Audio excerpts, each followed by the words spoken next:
राधे राधे। जय श्री कृष्ण। मैं अपने चैनल भक्ति विथ उमा से आज आपको कार्तिक महात्म का 21वां अध्याय श्रवण करा रही हूँ। इस महीने में किसी धर्म स्थल पर स्नान करने, ध्यान करने और कीर्तन करने से जन्मों के पाप कट जाते हैं। इस मास में हमें किए गए कर्मों का फल कई गुना होकर के मिलता है। गुरु की कृपा हो, शिष्य पे पूर्ण हो सब काम, गुरु की सेवा करते हैं उसे मिले धाम। कल की अध्याय में वामन भगवान की प्रकट होने वाली बात सुनी। आज के अध्याय में गंगा जी की उत्पत्ति की पावन कथा सुनेंगे।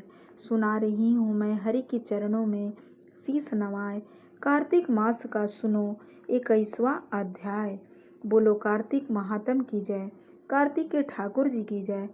पिछले अध्याय में दैत्यों के द्वारा स्वर्ग पर अधिकार के बाद माता अदिति ने अपने पुत्रों के लिए तप बल से वामन भगवान को अपने पुत्र रूप में पाया था।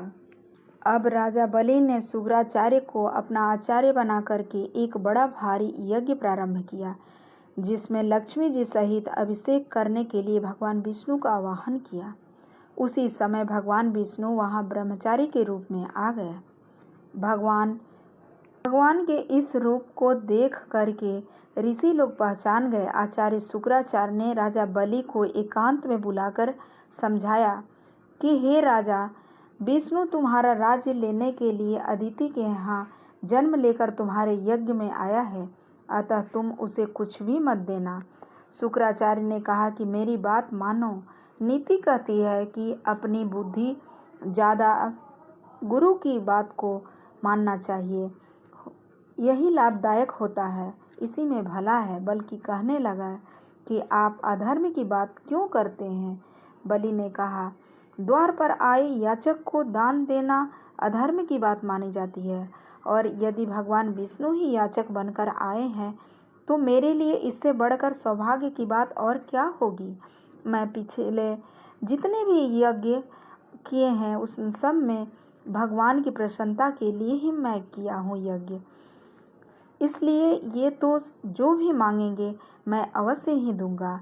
इतने में भगवान वामन राजा बलि के यहाँ यज्ञ मंडप में आ गए। तब राजा बलि ने अर्घ्य आदि देकर उनको यथोचित सत्कार किया। फिर हाथ जोड़कर विनती करने लगा और बोला, हे नाथ, मैं आपके दर्शन से कृतार्थ हो गया, आप आज्ञा करें, मैं आपकी सेवा क्या करूं। तब भगवान ने कहा कि हे राजन, हमें तप करने के लिए 3 पग पृथ्वी चाहिए। तब बलि हंस कर के बोला, ये आप क्या मांग रहे हैं। आपने नगर मांगा होता, राज्य मांग लिया होता। पर वामन भगवान ने कहा कि हमें तो किसी प्रकार का लालच नहीं है, मुझे तो इतनी भूमि चाहिए जिससे मेरा काम हो जाए। भूमि का दान सबसे बड़ा दान होता है। इस दान को करके मनुष्य जीवन मृत्यु के बंधन से छूट करके विष्णु के परम पद को प्राप्त करता है। जिस राजा ने भूमि का दान किया, समझो उसने सर्वस्व दान दे दिया। राजा, ये पृथ्वी हमेशा किसी के पास नहीं रही। मध्यांता जैसे राजा आज कहाँ हैं। चंचल लक्ष्मी से जो अपना मार्ग सुधारते हैं वो धन्य हैं। भूमि दान से बढ़कर न कोई दान हुआ है और न होगा। अब मैं पूर्व काल का इतिहास कहता हूँ, ध्यान पूर्वक सुनो। पहले ब्रह्म कल्प में भद्रमती नाम का एक ब्राह्मण था। उसकी 6 पत्नी शोभा, सूता, मालिनी, सेतु, यशुमती, कामिनी और अनेक पुत्र थे, जिनसे वो और उनकी संतान भूख के कारण अत्यंत दुखी हो गए। दरिद्रता के कारण वह स्वयं को धिक्कारने लगा। फिर वह कुटुंब सहित कौशाम्बी नगरी में चला गया। वहां जाकर उसने सुघोष नामक एक धनी ब्राह्मण से 5 पग भूमि मांगी। उस ब्राह्मण ने दे दिया भूमि दान में।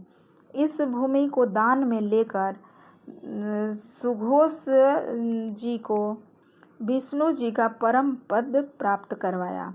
इस तरह से दान देकर सुघोष विष्णु पद को प्राप्त कर लिया।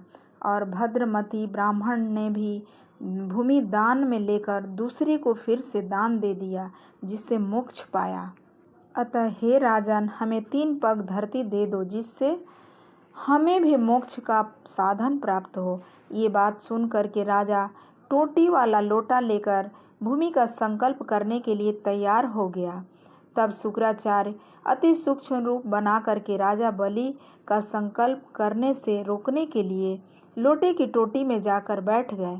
वामन भगवान शुक्राचार्य की मन की बात जान गए, इसलिए उन्होंने एक तेज कुशा वाला अग्रभाग लेकर उस लोटे की टोटी के छेद में डाला, जिससे शुक्राचार्य की एक आंख फूट गई। इसके बाद शुक्राचार्य ने राजा को दान देने से नहीं रोक पाया। राजा बलि ने 3 पग भूमि का संकल्प ले लिया। उस समय वामन भगवान ने विराट रूप लेकर 2 पग भूमि में सारा ब्रह्मांड नाप लिया और तीसरा पैर से उनका पूरा शरीर नाप दिया। फिर भगवान के पैर के अंगूठे से ब्रह्मांड फूट गया। उस फूटे हुए मार्ग से पानी के बहुत से स्रोत बहने लगे। भगवान विष्णु का पैर उस जल से धुल गया। वही जल निर्मल और पावन जलधारा का रूप हुआ।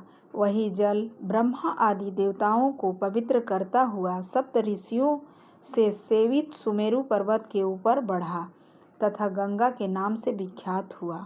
इस दृश्य को देखकर ब्रह्मा आदि सभी ऋषि स्तुति करने लगे। हे अनंत मूर्त भगवान, आपको नमस्कार है। इस स्तुति को सुनकर भगवान ने उनको अपना अपना स्थान दे दिया और बलि को रसातल भेजते हुए कहा कि अग्नि में बिना मंत्र जो हवन करेगा या फिर अपवित्रता से कुपात्र को जो दान दिया जाएगा, वो सब बलि को प्राप्त होगा। इस बलि और अन्य दैत्यों को रसातल भेजते हुए देवताओं को स्वर्ग दिया। इतना सब कुछ करके विराट रूप भगवान वामन का रूप ले लिए। फिर वामन का रूप लेकर के तप करने चले गए। देवताओं और ऋषियों ने भगवान की स्तुति की।